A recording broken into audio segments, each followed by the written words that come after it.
when you look then ahead to Iran, not many people will know much about Iran, and we've got an expert coming a little bit later that will help us dissect them a little bit more. But we've got one here as well now. I'm leading to that. But obviously you know Iran, you know what England will be facing. Yes. What are the challenges that they pose? So Iran will play essentially with quite a low block, but with speedy counterattacks. That's the way that they will try and set up. They've got Estelahi is a defensive midfielder, so they'll play a 4-1-4-1 formation. He is the one in front of the back four, and he's a very good player. He had a brief time at Reading where perhaps they didn't see the best of him, but he's a tidy player, and he has the ability to be able to break up attacks. They will sit quite deep, so it's going to be difficult for England to play through.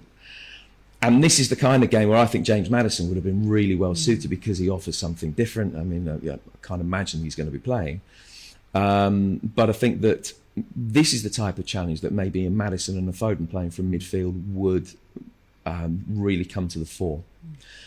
Going forward, they have ability.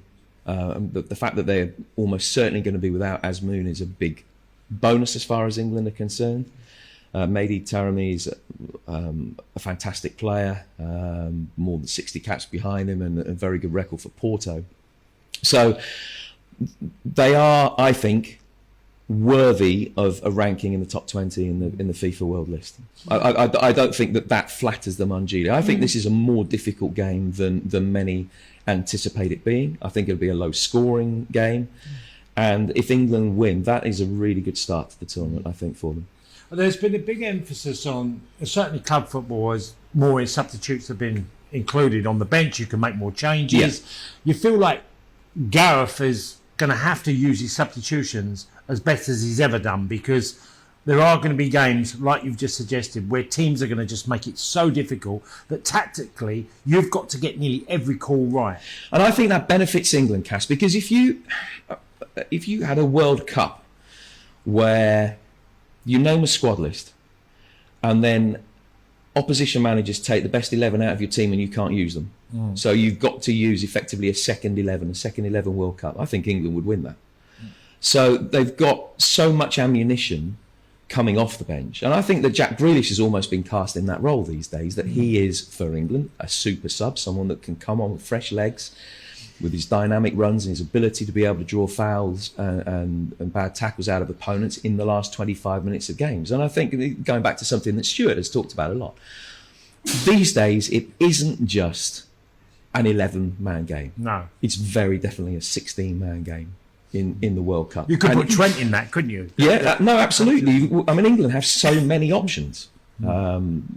It's Mason Mount going to start. You look at the midfield. I mean, if Mount starts, that's another player that possibly doesn't get in somewhere along the line. Marcus Rashford will almost certainly be a substitute. So there is a lot of ability for England to be able to change games off the bench. We saw that in the last Nations League game that England played against Germany, where they were struggling. They were 2 down, made changes, came back, scored 3 goals in the last 20 minutes. Now, ultimately, they didn't win, but they have that knowledge now and that experience of being able to make dynamic substitutions and change the game.